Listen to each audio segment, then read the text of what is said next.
All right. Welcome to PHP Roundtable, episode 90. If this is your first time joining us, this is where a few legends in the development community and myself get together and talk, see what's going on. I'm one of your hosts, Eric, and with me is Sarah. With you as always is me. TJ. Yo, what's up? And Joe Ferguson. How's it going? I feel like this is like a Brady Bunch intro. Like I can point to all of you. I like that.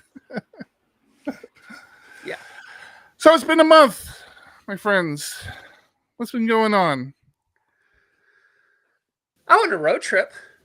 I visited the Dakotas, Mount Rushmore, Teddy Roosevelt National Park. Good times. Yeah. Anything special take up there? You're just like taking some downtime. We had to drop off our lease in Minneapolis. And for anyone who doesn't know, I live in Chicago. So we figure as long as we're going to Minneapolis, let's just keep going. I was gonna say, Dakotas aren't between you and Minneapolis, right? Like last time I checked a map, this was definitely out of the way. But hey, I unfortunately forgot that MWAP lived in Sioux Falls, South Dakota. Otherwise, I would have looked him up. But I didn't know that's right. That's cool. I knew it was in the Dakotas somewhere. I couldn't remember where. I've never been to either. TJ, you look like you got your office set up, huh? It's coming along pretty good. Dude, I need you to come out and spend some time with me and help me with my get up. I like it. You guys are all nice and clean. Jeez. The bike frame really brings it all together. Oh yeah. I've got two of them. It's pretty cool. They're actually both like cut perfectly in half. It's like demonstrations for like how they like assemble the different tubes and like all make the bike frame. So I've got. Is that why you have two, or are they not like complementary? They're two halves, but they're two halves of two different bikes. So I couldn't like put them together and do anything, but it looks nice on a wall. I tried to dance, but I got two left bike halves. Yeah, there you go. None of the tools work on any of these sides. I don't understand what's going wrong. Just go in circles. Look, that bike would be just like PHP. Please explain. Well, like the double claw hammer, like it's. Oh yeah. Yeah, you'd get where you're going. You just wouldn't be too happy about it necessarily. All right, so let's talk a little PHP. I saw some conversations going around about where PHP is in the industry and why isn't it more prominent. Seeing how so much work has been put into it over the years to really kind of shake out some of the issues from earlier generations of PHP.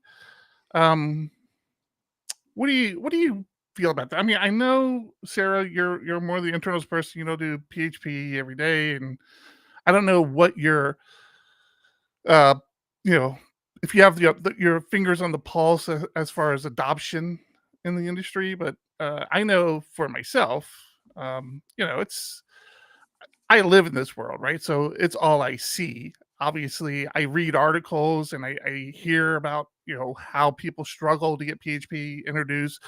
When I was at an enterprise job I had, that was one of my battles, was to get Linux and PHP introduced into our department. It took a long time, and I mean there are valid reasons behind it. Was this recent? Because I feel like Linux adoption by corporations is not a hard sell. Right? No, this wasn't recent. This was the early 2000s. Oh yeah, early 2000s. It was a lot harder. It was all Windows, and I was in the web group, and everything was Windows, which was like just mind-boggling. And now that you think about it, how close they were of basically just running the internet.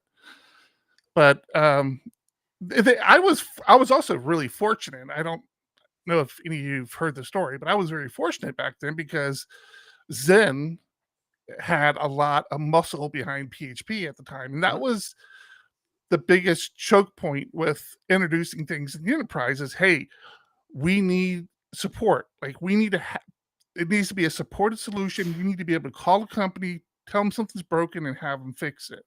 And that's where Zen kind of, had my back on that. I'm like, oh yeah, there's this company Zen, and no, they don't own PHP, but they kind of are the muscle behind PHP, and they're like the corporate.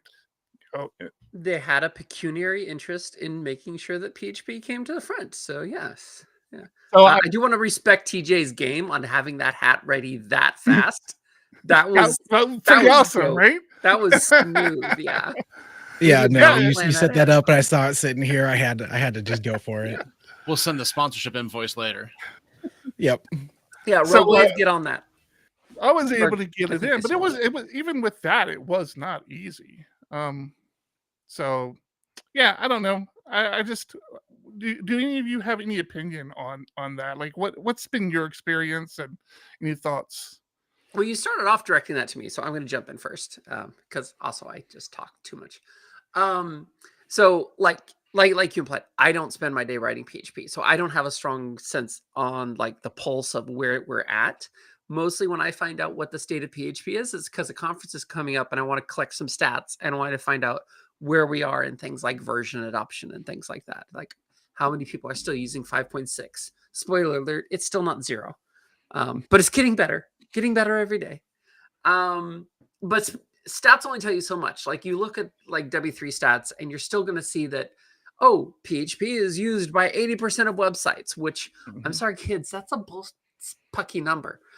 It is not the entire picture because it is a lot of little blogs that have been abandoned, but they're still running. Thank you, WordPress, for getting PHP where it is today, but it's only part of the picture. So I think, I don't get the feeling like PHP is in dire straits right now. I think there is still plenty of active development going on. There's still plenty of active interest in it, but I do think you're right. I think that in the sort of like low level getting started space, JavaScript's eating our lunch every single day. And I think that's okay. I think JavaScript's a great language, especially for like making, a Node web app or something like that. It's really well suited to that. Java's a perfect language if you want to create a Java, application, JavaScript application. Yeah, no, yeah, you're right.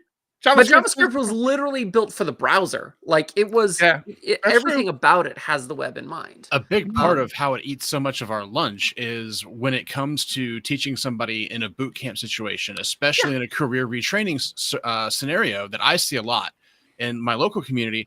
It is so much easier to hand somebody JavaScript as opposed to here's PHP, here's HTML, here's a web request, here's HTTP, here's a web server. And even if you get that all wrapped up in the nicest, most user-friendly development environment, it still isn't as dumb as npm run dev, right? I've got to give it to the JavaScript ecosystem and all of the content creators who focus so much on JavaScript because it is so easy, relatively speaking. It is so much easier to onboard somebody and get them refreshing a page that where they see something working without having to cover, a web request and then what all goes onto that. So I get that aspect of it. But don't we kind of have that now with the built-in web server with PHP? I mean, honestly, if you have PHP installed, if you wanted to, you have everything you need to start doing development. You don't have to. It's not exactly like you said. I don't know why I'm looking at your picture so intently on the screen. I should be looking at the camera. But it's exactly like you said. Like back in the day, to be a PHP developer, you really kind of had to understand the entire stack and protocols and how things talk to other things. But yeah, it's not so much like that anymore. I agree with you. I think you're right. But I don't understand why that is viewed as such a barrier nowadays. I think there's so many solutions out there for that. I mean, like Herd's amazing. Like there's Docker. I think there's so many solutions to be able to like turnkey a PHP application now, with relative ease. I don't know. I look at the JavaScript ecosystem, and if I'm not using like Next or these bigger frameworks, you're piecing all of these little things together to like try to create something cohesive to work with, and it's not going to look like the same thing that came along next. Whereas I think we look at PHP and we have these really rich ecosystems that Mhm. allow you to do so much. Like you get into like Laravels and symphonies. It's crazy the amount of stuff that you can do in there. And you're not like piece assembling all these like tiny little disparate pieces to like try to create an application. It just seems like so much more insane. Like there's just like so much more mental load of like, how is this all linked together? I don't know. Maybe that's just like, I've worked with Laravel for the last like 11 years. I know that framework through and through. Like maybe that's just like jaded my experience, you know, a little bit of just, I know where everything is. We'll take a step back, because Yeah. everything you just said is absolutely right and incredible, but that's based on the decision that somebody has already made that they are going to do something in PHP, right? And I give Yep. Laravel tons of credit for making so many complex front end things really trivial. For me, who does not enjoy working on the front end, I love being able to just use a Laravel package that just wraps all of this for me and just lets me write my code and gets me past that, right? But at the same time, you have, from a business standpoint, where's the value add for them to write an application in Laravel? Well, mainly it's because it's going to be really easy to find developers.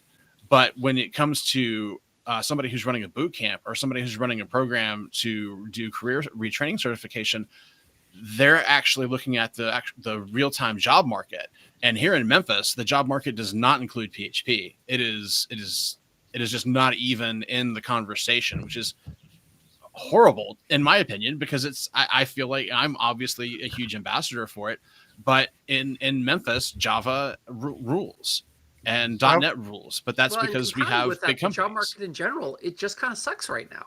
Like, Well, I think there's like a little bit of a self-fulfilling prophecy going on there, where there's like, it's all the boot camps, all the, like the entry points are being skewed towards JavaScript. So yeah, the job market I think is going to head that way too, because that's where all the educated people are coming from. Like we're having a huge like influx, I think, of people going into and coming out of boot camps. And so if all of those people are coming out knowing JavaScript, well, that's what the job market I think is going to be trying to scoop up. Well, we can't find people for PHP, but these people know JavaScript.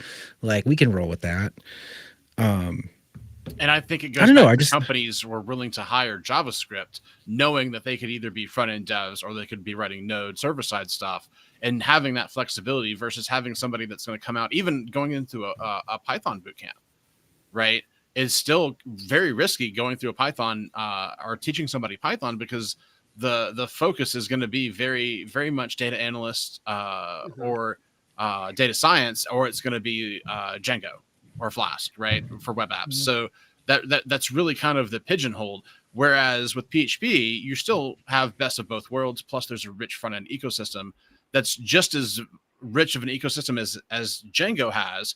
It's just not as pretty and not as clean to use, like what Laravel and Symfony have done to wrap all of those ecosystem tools and make it easier to work within PHP. There's not a lot out there for Django that has made that to that same level of ease of use. now, like I help me out with- recently got, go for it. I was gonna say, help me out with what you mean by best of both worlds there. Like, what are the two worlds in that PHP side of that equation? I think that's you, Joe. Sorry. I look at PHP. It feels like a web scripting language to me first and foremost, and everything else is secondary. Absolutely, but I mean, for me, a lot I've done all kinds of implementations to where just long running background console applications. So web applications, it can do everything, but every Turing Yeah. complete language can do everything if you want to hit it hard enough. I wrote a 6502 compiler and virtual machine in PHP once just because I'm that masochistic. That doesn't mean it's the right language for it. Right. I think with PHP, by the best of both worlds, you have the ability to integrate with front end tooling to get the front end aspect, the dynamic front end, single page apps, whatever that you're after there with PHP. You've got that, and then you also have the dynamic, robust back end that you would with JavaScript recently, in the same concept. Sorry if that wasn't clear. for sure. I couldn't believe, like I put off forever learning Livewire. Like I'm my interest is so much more in like definitely the deeper back end CLI stuff. So I don't get to work too much in the front end, but my son got like super into Pokemon cards. So I followed suit, got super into it with him. And I wanted an app to like inventory them. And I was doing some like ML stuff with it. But I wanted like my own app as this like little play place. And I said, this is maybe the excuse to finally like pick up and play with Livewire. I was blown away at how productive I was between spinning up a Laravel app and having a front end ready to go. And like I built an app in a couple hours that had like full search for the Pokemon cards and could do all of this stuff with user access. It was absolutely like mind boggling. Yeah, And that tall I look stack, at that and I'm like, how is that not? Yeah, like it was tall stack. I'm like, how is this not like any easier than like, I don't know, spinning up next and sifting through that? So let's rewind back to the original question. How do we get that awareness to people who are maybe retraining or just coming up for the first time in their career and getting them to think, hey, maybe PHP's got something to offer? That is the big question. I think like when I got started in web, like I think PHP was just like it was one of the major entry points into like going further in web development. And I think WordPress had a lot to do with that. I mean, that's where I started. That's where a lot of other like Laravel engineers that I know about my same age, we all cut our teeth on WordPress. And so I don't know. I think it's really an interesting question, interesting topic to like think about, of just like how do we get but PHP like back to the top of the funnel, and not just like Laravel. I think Laravel is out there and is making a lot of splashes, but like how do we bring some of that excitement of Laravel like to the language itself too? right. And do you think maybe that's like part of the problem? Because I know pretty much all the PHP developers I know, especially the good ones, and even more so we'll call them the more classic ones, the old guards. Like nobody studied PHP. Nobody went to a boot camp and learned PHP. You picked it up yourself, and you got better. So I find it interesting, your statement of that PHP was what you had to do to move forward in web development. What how do I want to word this question without like upsetting an entire generation of people? These What kids today, they're do all well, yeah, exactly. Like, do you feel like part of it is my generation for sure. TJ's probably the baby of the group, but we were building the internet. When I say we, I'm like, just the generation. Like, generationally speaking. right, Yes. right. Yes. We were bringing in. Do you feel like part of the problem today is now you have younger people who know they want to be developers, but don't have the ambition or the desire to go out and try things themselves, and just want that, hey, give me a package that lets me do this. I want And to turn that around 180 degrees. I don't think lay it's it on me. about ambition. I don't think it's about the grit or gumption or whatever boomer word you want to throw into this. I Mhm. think it's about opportunity and choice. When Right. we back in our day, we were like when I started with programming for the web was about a year old, and your choices of language were Perl. Uh, PHP came in pretty early. ASP. Those are basically your three choices. Like Mhm. JSP came in while I was learning, but that was about it. Like those were your choices. So you had to kind of pick a lane and develop your skill set within that lane. Like JavaScript wasn't even something you could rely on being on the browser, Right. because Right. I'm that old. There were browsers that didn't support JavaScript. I Absolutely, yeah. remember. Or if they supported JavaScript, it was in a limited form. Yeah. Whereas you look at younger generations and they have, number one, a fully fledged JavaScript engine in every browser that's not disabled. I don't care if they give you the option to disable it. Nobody who wants their web browser to work disables JavaScript. Right. They have a massive choice of languages on what they can do to actually write applications. And I listed off a short list. Yes, obviously you could have written web applications in C. Who was doing that? Okay, a couple of people, but not many. They were struggling for it. But you've got a lot more options, not just in core languages, but in frameworks built on top of that languages. I've never learned Laravel because I come from an era where I didn't need to know a framework because there weren't any frameworks to know. The idea of a framework was like PHP lib, so I could get session handling out of it. Like that was the extent of back in my God. This is just going so crusty. But the important thing is like it was a necessity is the mother of invention, I guess, is what it comes down to. And I think when you've got a lot of options, you can be a little overwhelmed with those options, but ultimately you're going to have to say like, what's going to be the best for me is probably what's popular. And so you're going to type into your search engine best web scripting language or best whatever language, and you're going to get whatever answer comes up. And I'll bet you right now, just because of the number of people writing blog posts or making YouTube videos, because apparently blogs aren't cool anymore, you're going to get an answer that says Node or Django or something that's not PHP. If you get a PHP result, it'll be Fractal of bad design. So, like, to answer the original question, I think one of the things is we need to just start being proud of our work. What are we building with PHP on a daily basis that we can point to and say, you know what? Hey, PHP sort of runs Facebook. Let's talk about that a little bit more.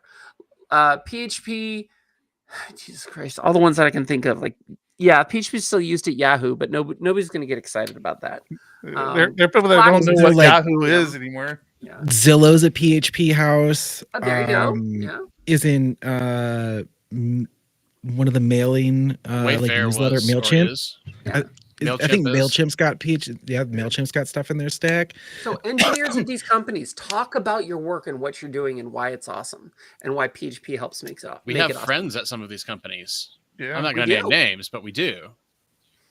Yeah, like is there like an overall image issue with PHP? Like I know that there's still a lot of people who are stuck in the PHP 4 sucks, ergo PHP sucks. 4, 5, yeah, like PHP's still super stale. I think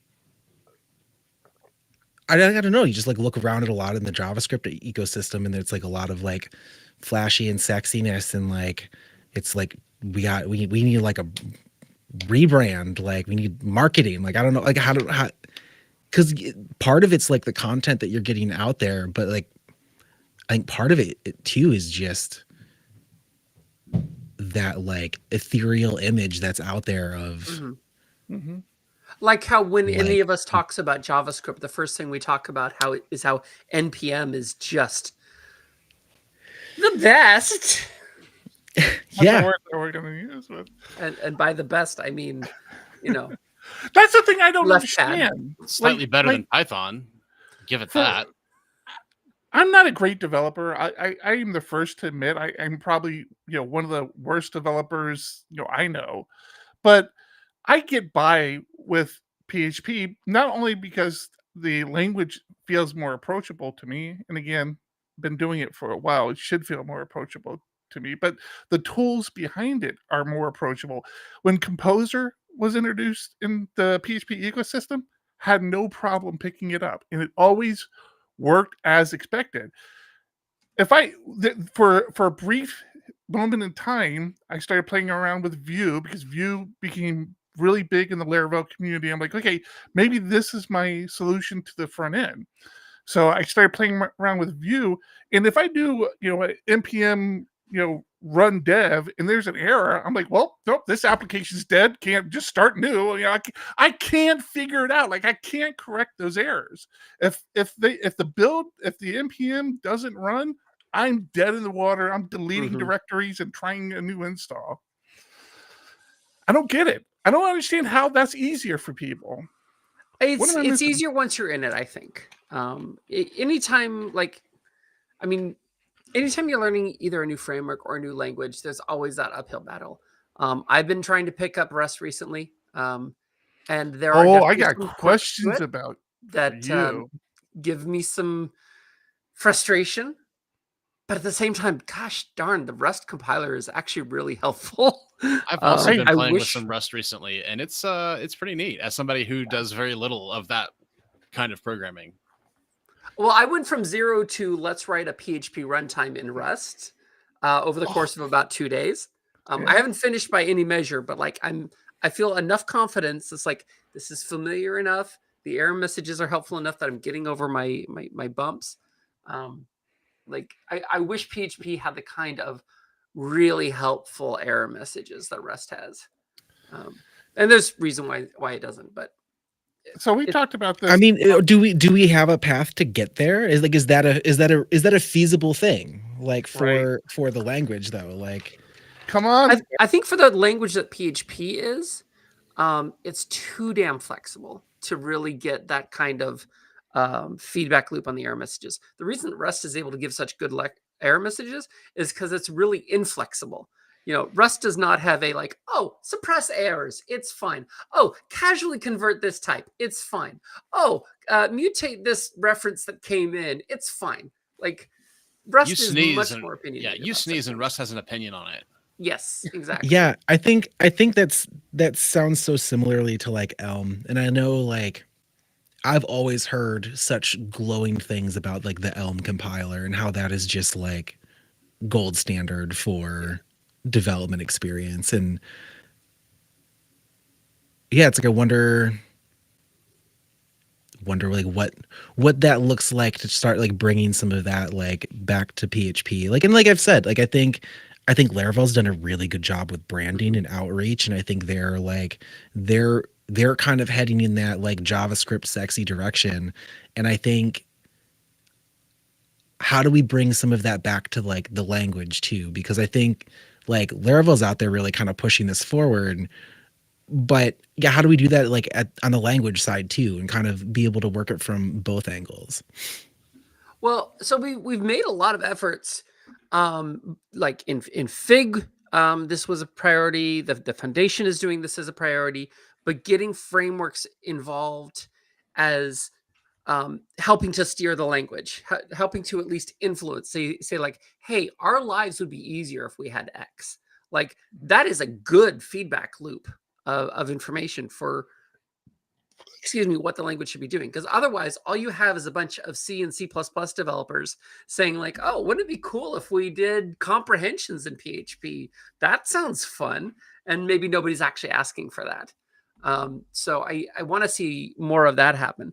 But this thing that I did while you were talking, I've got it. Brainstorm. We get Taylor to buy a Super Bowl ad.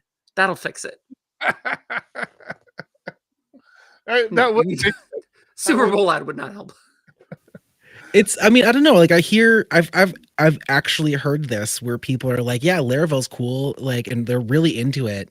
But then the second you like drop back down to PHP, they're like, yeah, but I heard like PHP is like really awful, or like right. like Laravel looks great, but like yeah, PHP just like, and or it's like really crufty, or like I don't know. Like I keep kind of hearing like both sides of the same message of like, yeah, like Laravel's really cool, I'm interested in it, but like I don't know about this PHP thing. And so I don't know. I was kind of like, how do we bring that, like pull that forward and change that discussion? And I wanted to circle back a little bit on Rust because we talked about this on Ugly last night.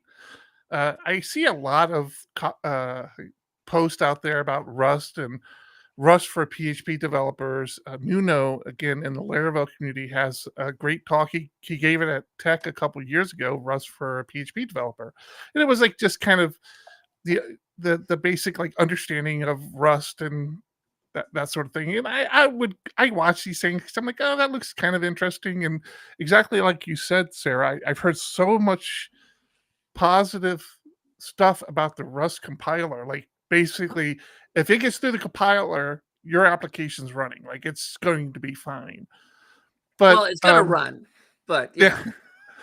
But yesterday we brought it up on the show because I read a post from somebody who said that they used Rust to build an extension for PHP. And I'm like, wow, like, because that's the whole thing with Rust, right? It ties into the lower level languages like C. Yeah. And so I don't know if this is where TJ was going with it, and you kind of hit on it a little bit. Is there any possibility that moving forward, Rust starts getting introduced into the code base, into the like, is that even something that can be done? I guess it should be the question. Let me see the detail I was going to throw in first, and then I'll answer your question, because I think they factor into each other. The first is that, like, yeah, you can totally write extensions to PHP and Rust. Nothing stops you from doing that. Trouble is, you're going to be very familiar with one particular keyword in the Rust language, and that is unsafe, because you're going to be constantly passing raw pointers back and forth between Rust and the PHP runtime, just by necessity.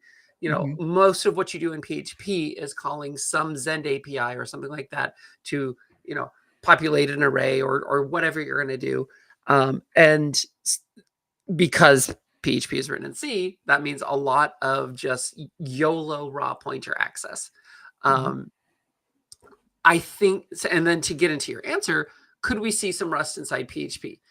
We could, but I think the more practical thing to do is we could build a sort of a Rust bridge library to act as an extension that any other extension written in Rust could actually depend on. So it can do all of the unsafe sort of mitigations, sort of like translate Rust vectors to PHP vectors and back and forth and things like that, so that your extension doesn't have to throw up unsafe everywhere all over the place. We have one single vettable spot to sort of do those language translation layers. The layout of PHP extensions actually favors that perfectly well. I wrote it's not, I won't even call it a library. It's a single header file called PHP array API.h. It's on my GitHub repo somewhere.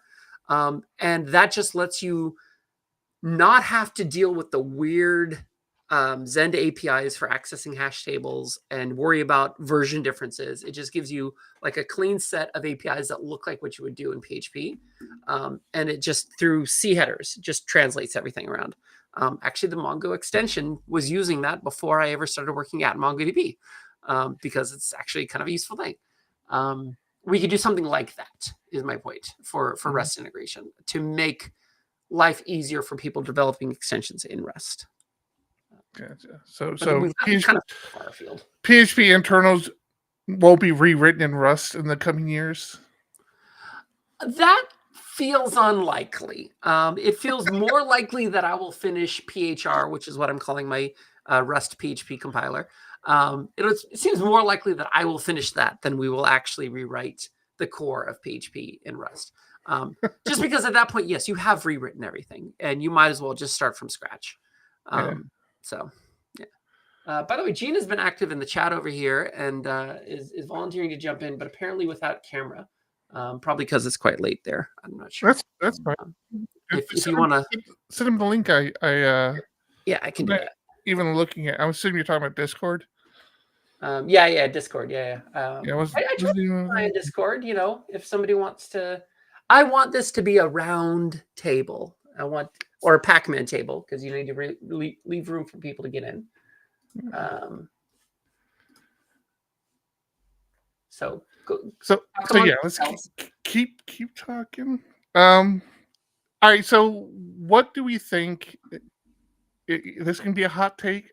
I don't care, but like with WordPress of recent years starting to literally push PHP to the back and championing the fact that their front end is now, if you want WordPress, you're working with JavaScript now and not PHP so much. No opinions, huh?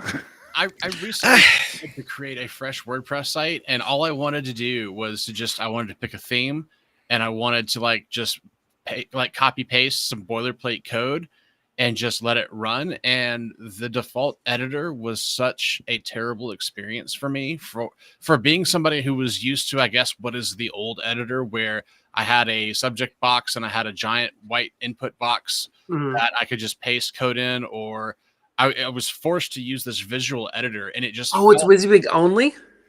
I don't know if this was just the default out of the box, and it was a very bad experience for someone who definitely did not want, or was very unclear on what was like clickable, or what was going to actually change what I was doing. It felt like trying to write Visual Basic in Visual Basic, the editor, where you had to go click on these GUI elements and then find where the code was buried in those things, and then be able to go back and update code in some other menu or some other form somewhere else in the application.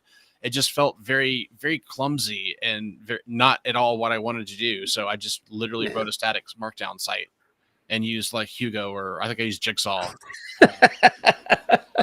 Well, I mean, it sounds like you weren't really looking for a lot, though, if a static Markdown site was sufficient. No. I mean, WordPress was like 1000% overkill. What I wanted out of WordPress is I wanted a very nice looking landing page. And I got that. I just couldn't put my own content on there, which was somewhat frustrating.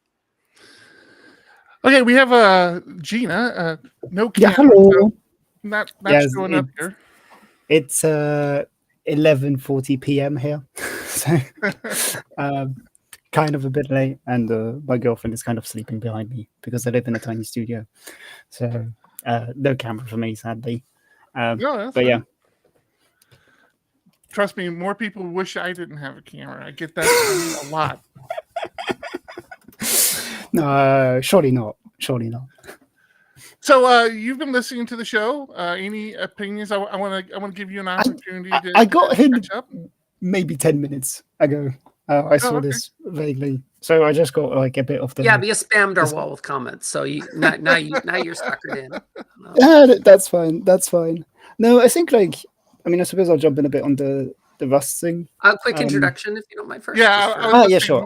Maybe explain who you are. Yes. Hello, my name is Gina Banyard. I work for the PHP Foundation. The PHP Foundation pays me to work on PHP core.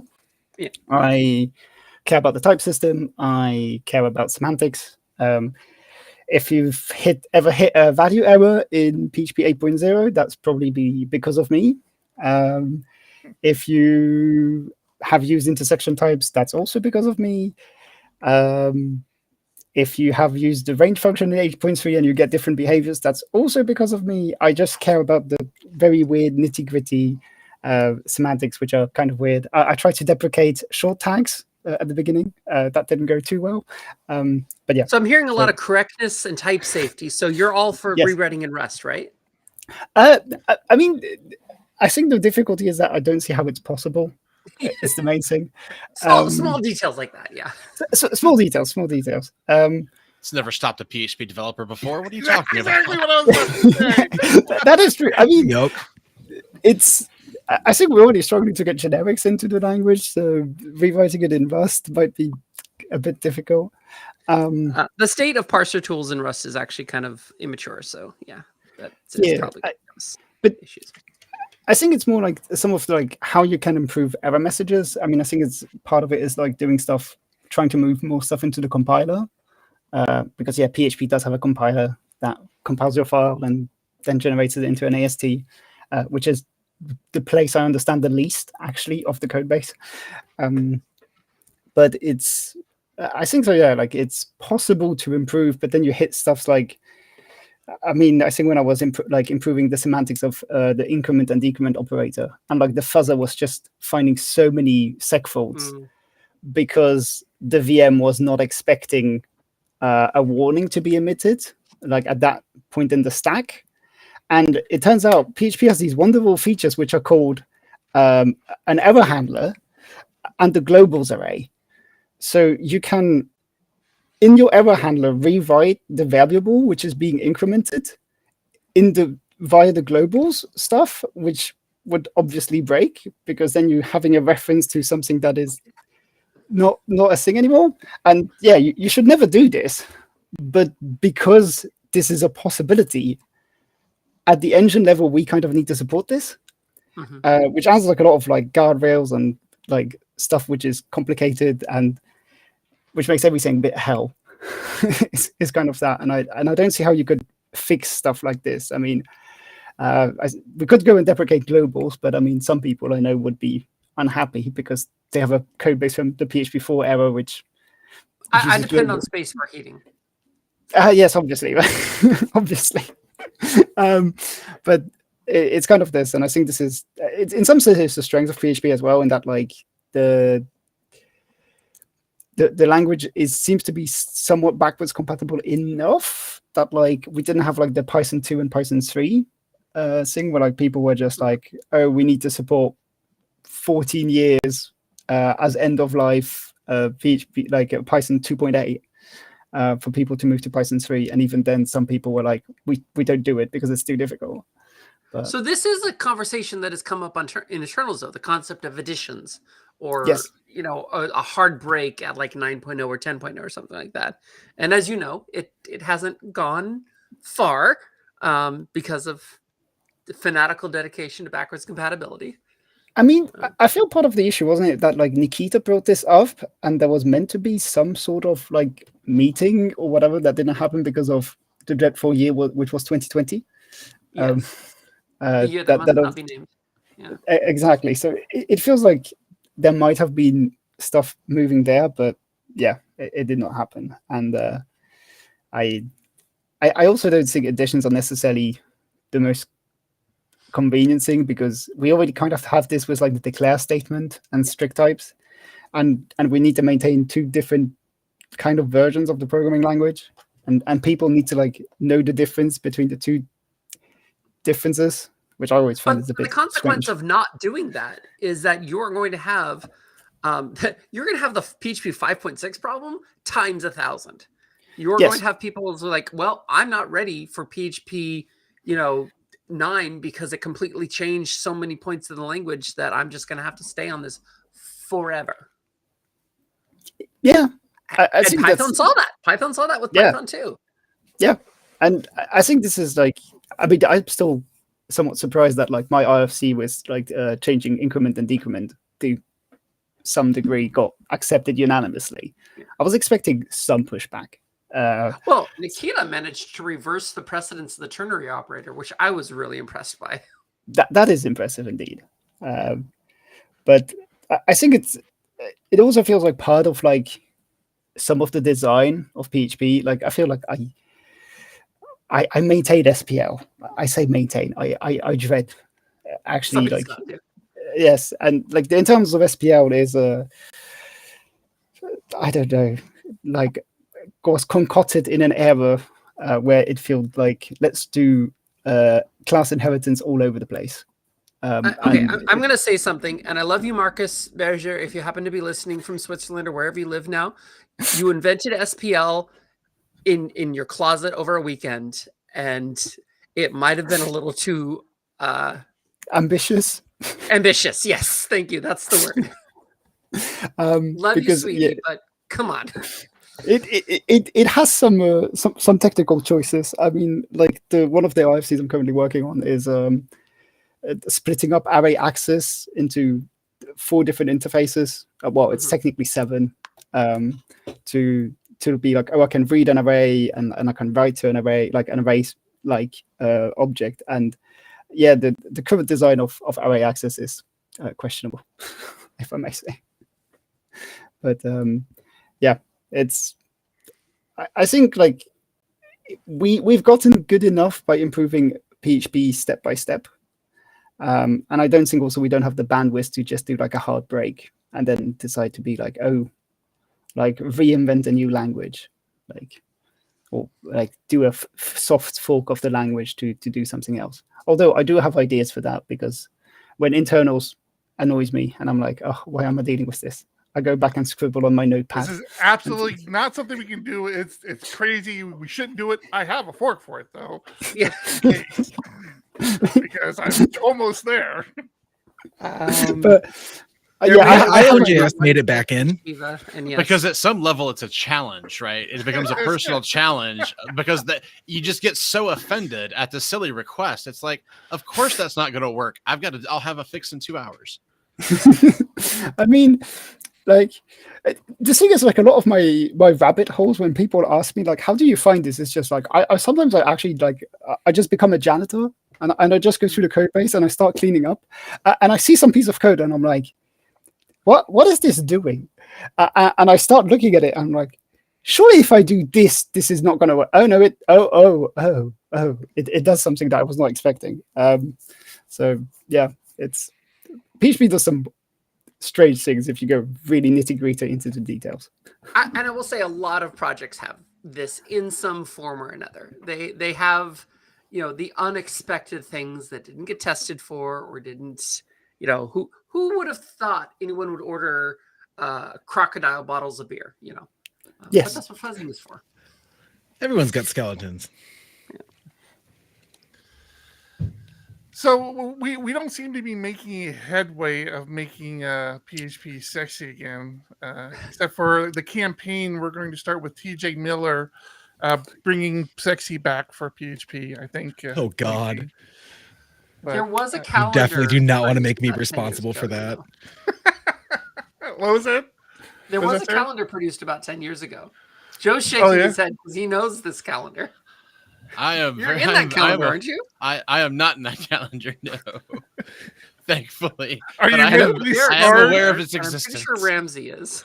Oh, we need to find this calendar. I need to find this. Somebody This on is the like company. prime something like Eric is gonna do. Like we're Oh, gonna yeah. have like a I will calendar put- brought to you by PHP Architect. It's gonna be awesome. Hey, don't say that like it's a bad thing. You know, PHP Architect. It's What do gonna you end mean? up It's right just gonna- behind here. Like it's I've got a just gonna- spot right here for it. What do you mean? How is it going to be bad when it's just covers of the magazine for every year? I mean, how is Yeah, that a bad calendar, right? It's just the surprise other side of the calendar. When you flip it up, that's when you get the other. That's when you get to the Exit Zero article. the special. Yeah. Oh, look at that array. All right. Wow. So Okay, is you had that, to go too so far. are we going You to had have like go too page far. 3 PHP Architect as thing now? Like, Yes, exactly. Yeah. Yeah. So I don't know, Gina, do you have any thoughts on how to kind of? We've been discussing like the idea behind the I don't know, the impression that PHP is not the sexy language anymore, and companies who are looking for an architecture aren't considering PHP because a lot of it we think is baggage from our history, but maybe not. That was pleasant. I don't know. So maybe it's because I have still. So I grew up in France. So I still have like a lot of contact within the French community, and I mean I speak at the conferences in France and everything. But it still feels like in France there's like this still very big community where people are still writing PHP. They're building new projects, like new big enterprise projects and everything. Like the National PHP Conference. I think like last year we had like 600 attendees or something like this. Like when I compare this to PHP UK, where apparently we had like barely 180 or something like this. Yeah, my it does feel understanding is like just, Germany and the Benelux countries are also still pretty big Yep. on PHP. Yeah. Oh, Um, I've been telling my wife for a while we have to move to Amsterdam because everything big in PHP seems to be happening in and around Amsterdam. Yeah, Yeah. I'm sure you wanted your pull requests in Amsterdam to go through. Dude, I'm in Cali. That is not even appealing to me anymore. We have that here. Are you kidding me? That's not an issue. but it's. I think like sometimes people like it's.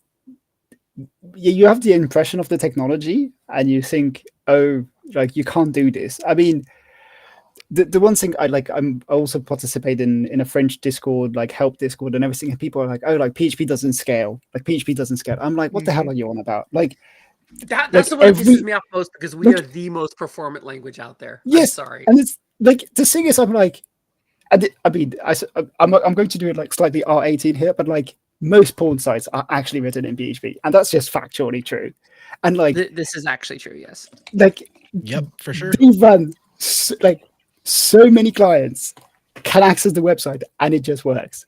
I was approached by somebody at a Confu who ran one of those sites, and he was concerned about his uptime. Yeah, that was my introduction to that entire world of PHP sites. And I'm sorry, TJ. Yeah, but it's like the thing is like just good. I was prepared, like, Sarah, and I appreciate it. It's like every single time somebody mentions this, it's like, oh, it doesn't scale. Like, this is my immediate rebuttal. It's just like, yeah, then why do all of these websites use it? Like, it just works. And I remember might be using HTTP now, but they were using PHP for a long time. Yeah.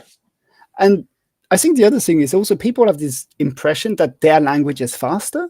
I remember this one tweet I did like ages ago where I basically, somebody was going about how like PHP is like slow or something like this. And I was like, PHP is the fastest interpreted language. It's twice as fast as Python, it's twice as fast as Ruby. Like the only other language which is like interpreted languages is on par is JavaScript. And this is because Google has spent so many engineers and millions of dollars or even billions, I don't know, with the V8 engine. To catch up to a language run by volunteers. Yes. And like so many people were like, I do not believe this. Like I can't believe like PHP to be faster than Ruby, but surely it can't be faster than Python. And it's just like, go to the benchmark games and just look at the benchmarks. Like I also do not understand why Python is so slow. This doesn't make any sense to me. I don't understand why it's so slow. But it is just a fact that as a runtime language, possibly because PHP is just like you spin up something, you build it, and then you tear it down, you need it to be fast instead of just running something long term. It's also very funny where people like go back and reinvent PHP like 3 times over. Like everybody's doing like serverless and like lambdas and like just like, oh yeah, you build up your application and then you tear it down so you don't need to deal with global state and everything. It's just like, yeah, so you just invented PHP. I read an article about an innovative design that eventually boils down to shared nothing. I'm just like, yeah. The first time I heard about like lambdas and stuff, I'm like, so a PHP request? Like, I'm like, this is just how the world works for me. I don't understand. Yeah, and I mean, that's just kind of like strange when people like when you see some people in PHP, like in the PHP world, go the other way, like stuff with like Roadrunners and like Swool or Franken PHP to a certain degree also does this. I don't actually know. Like I talked to Kevin quite a bit. But yeah, Octane Flower, it's like, oh, okay, like how can we try and bridge this? And PHP there might be an improvement to be made in like having more of a, not needing to do a total cold start. Like, yes, Opcache helps like a lot with this, but like bootstrapping some like Symfony or some other framework, like, and having this already in a hot state and you just need to handle the request, which as far as I know is what Laravel Octane does. And I think Symfony, is it Roadrunner? I don't know, actually. I don't actually work with frameworks. Like possibly helps. It's not like directly, I don't think Roadrunner is directly directly even more performance of the language. No. Yeah. Okay. I don't. I have this sometimes, which is very strange. People come up to me and ask me questions about, I actually know a framework. Oh, sorry. That might be my internet connection. It's no, I think you're better now.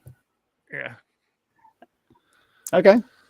And change to go to my phone 5G because I don't know, the Wi-Fi here is terrible. But no, you're fine. You're fine. Good. So how long have you been working on internals?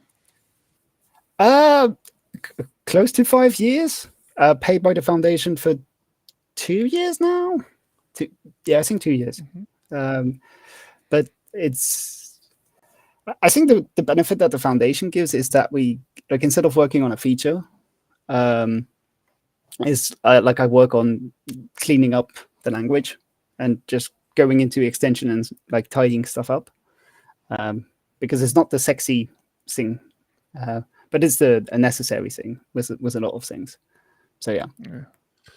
So Shelly in not in Discord. I say Discord because that's where I'm looking at it. But Shelly on LinkedIn asked about, if we thought like something like a marketing campaign or highlighting developers or professional intro videos would be kind of a good way to kind of get that sexiness, that groove back. And I think the challenge with that is, who does that, right? I mean, we can do it as PHP architect, but I mean, that's only for better or for worse. I think that the PHP ecosystem as a whole has all these separated fashion groups that don't look outside their world because they don't need to. I mean, we talked about Laravel. Some WordPress was like this for a very long time, where if you're in the WordPress community or if you're in the Laravel community, you don't have this desire to look outside of it because everything you need is within your little ecosystem you're working in. Well, I think quite famously in WordPress, there would be developers who wouldn't even know they were writing PHP. Oh It's God, just yes. WordPress language. Yeah. Yep. And to this day, like, it bugs me when I hear people say, "Oh yeah, I'm not a PHP developer, I'm a Laravel developer." I'm like, "No, you're not. You're a PHP developer who uses Laravel. Please stop." I would argue that point. I would start arguing that point because I have met several developers that are framework developers and get them outside of the language. I've seen it in PHP. I've seen developers spend 10 years working with Cake PHP, and you put them in a vanilla PHP script and they're lost. And I see it in Symfony, Laravel. I see it in Django. I mean, you see it in Ruby with Rails because there's just not that many other options. So it's definitely a thing. Yes, it is a thing. And I think this is also something which I find frustrating to a certain degree, is that we say, oh, just learn Symfony or just learn Laravel as a thing, and just like don't learn the underlying tool, which is PHP. Like, you don't need to know everything about PHP. Like, you don't need to be like insane like I am, just who like goes into the nitty-gritty and can tell you like all about numeric strings and like how comparisons works, or like how like offsets behave. Because probably that you don't need this, but like being able to like look up the docs, do things, just define a normal class or even a normal function, God forbid using functions instead of static methods. But it is, yeah, like I see this, and it does feel like, for me, it's more of like an education problem, where like we say it's just like, oh, you don't need to know the language. Like, if you learn Symfony or if you learn Laravel, like you don't need to care of all of the boring stuff. You can do like the interesting things. But to be able to do the interesting things, you need to know how to do stuff in PHP. Like, yeah, you don't need to like code how to do a router. I mean, I probably don't know how to do this. I mean, I can maybe come up with something, but like, a framework is a very good tool that abstracts a lot of like the commonality, but you still need to know how to use like the building blocks underneath it. And I'm going to need you to write to a linked list implementation for me, please. Yes. Oh, great! This is an interview now. Awesome. I didn't even study computer science. I studied pure maths. But why am I doing even PHP remember then? applying to this gig. I somehow just got here. There's another side to that, because you get fantastic developers in these little ecosystems like Symfony, like Laravel, who could be contributing back upstream, and they just don't know. I know there's been some in the Laravel community who have started to branch out and do that, and it's been so beneficial, even if it's just getting involved with the internals mailing list. It's just, again, that knowledge bubbling back upstream and makes it stronger makes the whole system stronger for everybody.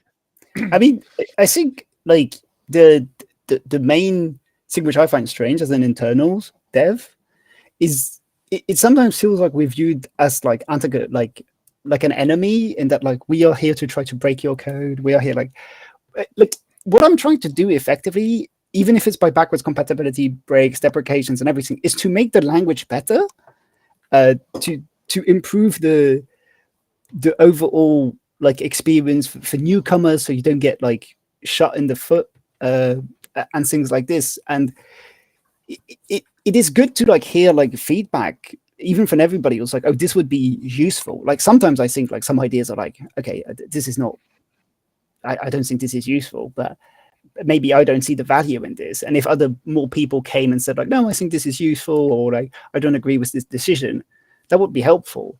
I'm still mad at WordPress that doesn't interact at all with internals. Like this is still one thing which bugs me. I want to come to WordPress's defense because they, for example, have been really helpful in us getting the foundation going, among other things. Like there are interactions from WordPress, but yeah, not necessarily in the like, hey, it would really be great if you could give us this feature kind of level. Mostly, it's not just that.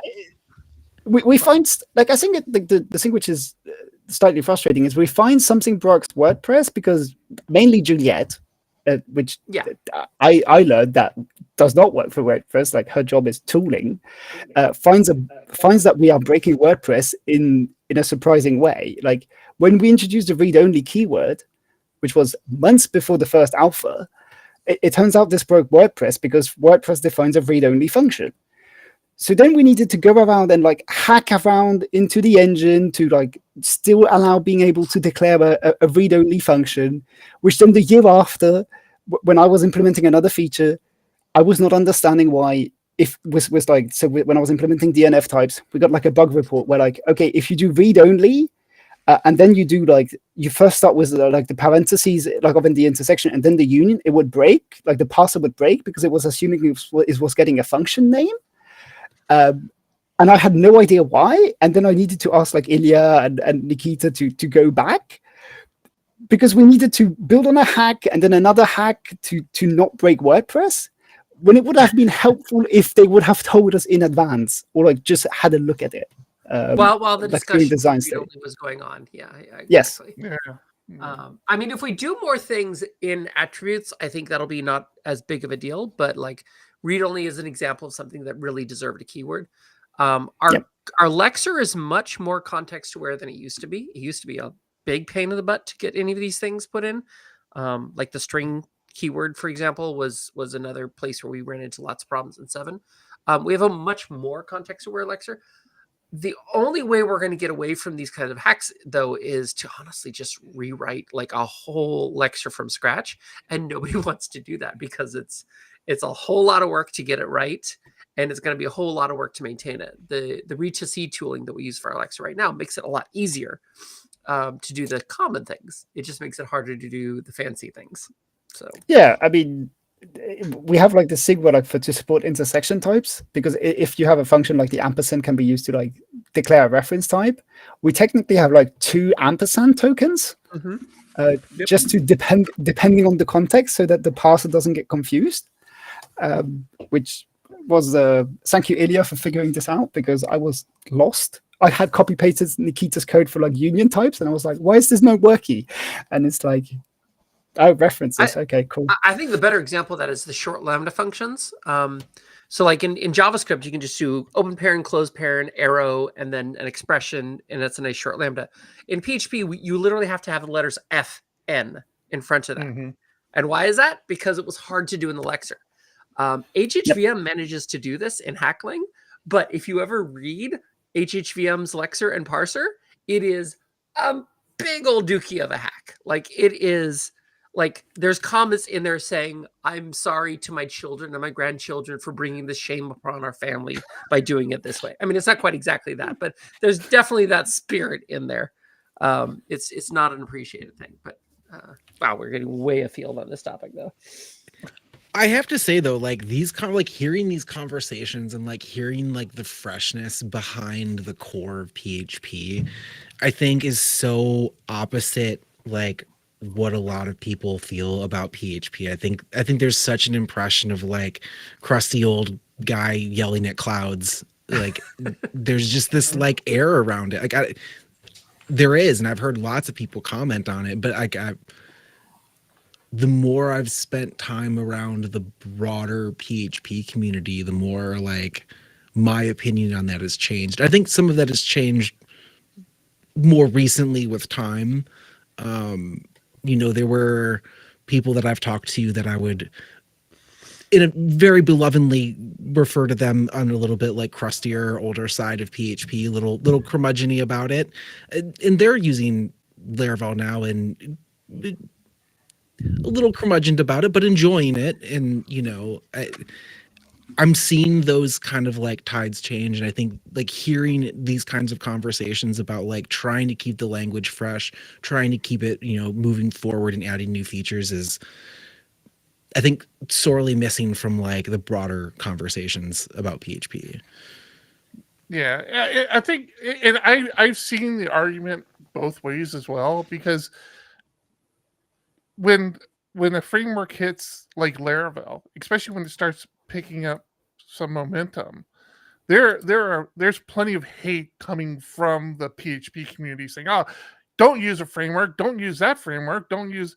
It's like, if they're getting the work done, if people are adopting it, I think we need to be supporting them and not throwing any hate that way if not needed. And of course, it goes the other way as well. There is a lot of hate for the more generic PHP within these communities. I really equate a lot of that to young ignorance of a young developer, like just not wanting to understand the broader world. But I don't know. I don't know what the fix is for it. I just we have to take ownership of the environments we create within our world. And there is definitely there are very developers to this day who are very anti any framework. And sure, you there's some validation behind what they're saying, but I don't know. It's such a weird hill to stand on. It's like, really, do you really want to just not encourage people to learn PHP, even if it is within a framework? I think there's something like interesting to be said in it too, though, that like, I don't think you get some of this like crafty, like I kind of explained it, like a crafty, like old man yelling at clouds about PHP. Like, I don't think you get that. Like, you don't get to that without having some underlying sense of like stability and maturity. Like, PHP has been around and useful long enough that those types of people can develop. Like, and I don't see that nearly as much in, say, the JavaScript ecosystem. Like, it's just things are changing too fast there. And I think there's like a happy medium between those two things. PHP is old enough that the fractal bad design is old enough to drink. Like, that's how old PHP is. I hate this article. I hate it when people bring it up in 2024. I still have people bring it up to me, and I'm like, most of the things that are complained about we fixed, and some of the other complaints are just nothing burgers. The actual nothing burgers. It's literally people saying that modern music sucks because disco sucks. Yes, I mean, for sure. That's kind of true. And first off, your premise is wrong. Disco doesn't suck. Disco fucking rocks. But the weird thing is, I mean, most of my friends are like, but why would I ever code in PHP? It's just like, yeah, the thing is, you're talking to me that is ranting about all of the dumb things that like is possible in PHP. But like, if you write code in a semi-sensible way, like not even totally sensible, just not completely absurd, the edge cases I'm looking at, you will never hit them. And I think this is also talk about ridiculous things in Ruby or JavaScript or Python. Like, there's a laundry list in every language. Yes. Like, I mean, I think like there was like this 25 questions about like JavaScript, like weird things in JavaScript. JavaScript sadness. Yes, yeah. And like two of my friends who are like professional JavaScript developers, they do JavaScript day in, day out. They got like 3 out of 25 questions and they gave it to me, and I got like 18 because I just looked at it and then I was starting to vocalize like, oh, this is surely how it works and it must do this. And they were like, why on earth would it do this? Trust me. Just trust me. I've seen it. So, but you know what? They'll defend JavaScript because they're like, oh, well, nobody actually writes code like that. So like, they'll be aware enough to be like, oh, no, these are not real concerns. And somehow miss like, oh, these things about PHP are not actually real concerns. Well, yes, I think the other thing is also people be like, again, but nobody writes JavaScript, everybody writes TypeScript, or nobody would write Python without a static analyzer. And I'm like, yeah, but you're comparing like JavaScript was a static analyzer or Python was a static analyzer to raw PHP without a static analyzer, and that's like a false comparison. Let's bring in Psalm. Let's bring in Yeah, and let's bring in like you can bring Active. some, you can bring like so many static analysis tools, and that will make PHP more robust. That will tell you that what you're doing is probably wrong, and that will catch so many issues. But as somebody that still has so many friends in academia, the Python code I read and sometimes people ask me to explain is really bad. Like, it's some of my friends, to reproduce, like run like a machine learning project, they need to edit the source files and like modify path names because like the code was written with like the local environment of the researchers in mind. So you need to start figuring out, and also it references global packages which are not imported anywhere. You just need to have them in your like installed globally. It's who uses virtual environments, right? It is impressive how sometimes like people have this warped view of like, oh yeah, but the way I write Python is the way everybody writes Python, or the way I write JavaScript is the way everybody writes JavaScript, when that's not true. Like, it's the thing in every language. Like, you will have people writing using all of the strictest tools, like compiler warnings to the maximum, and then you will have people just not doing anything. Like, same thing in C. You can have C with all of the warnings that are enabled, or you can just be like, YOLO, I know what I'm doing. I'm just going to read a comment that came into the Discord. Now you're making me feel old. PHP is fabulous. It allows you to be as dumb as you want or as smart as you decide to be. And either way, you win. And I love that comment. That's a great comment. Yeah. We mentioned it though, but didn't PHP just have a birthday like last week? Like, isn't it June 8th, the day we recognize the release of PHP? It had a birthday. It's not like a round one, but yeah. It's 29. It's 29. Next year is the big birthday. Yeah. That is a big birthday. I do. Yeah. I Gotta have some cake at PHP Tech next year. I did want to follow up that comment from Discord, though. I was having lunch with Rasmus at Yahoo when we worked there together. Name drop, boom. And he said, PHP is really good at running really bad code really fast. And that has stuck with me for a really long time because it's part of that sort of like PHP self-awareness. We can be proud of the fact that we're fast and still, just fully aware of the fact that some of our code sucks, and that's okay too. I remember when I was very young in my development career, and I mentioned that I was learning PHP.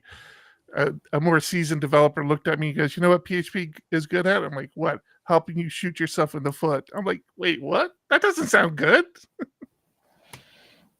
Fortunately, I didn't like him, and I kept doing it anyways. I mean, I would say that C is loaded with foot guns. C is an absolute foot gun language. And you know what it does? It still runs most of the software that you actually use on a daily basis. Linux kernel? Yeah. Guess what language that's written in? And how many go-tos it has? All right. This was good. I think we're at a good spot to wrap this up. Everybody feel like they got actually points across? Yeah. What's that? Yeah. I say we've actually gone a bit long. No, there is no bit long. This is a round table. There's no. It's all right. It's clock is round. Okay, you got me there. All right, clock is round. But no, there's no time. Yeah. I'm joking. I mean, getting busy or something. I don't know.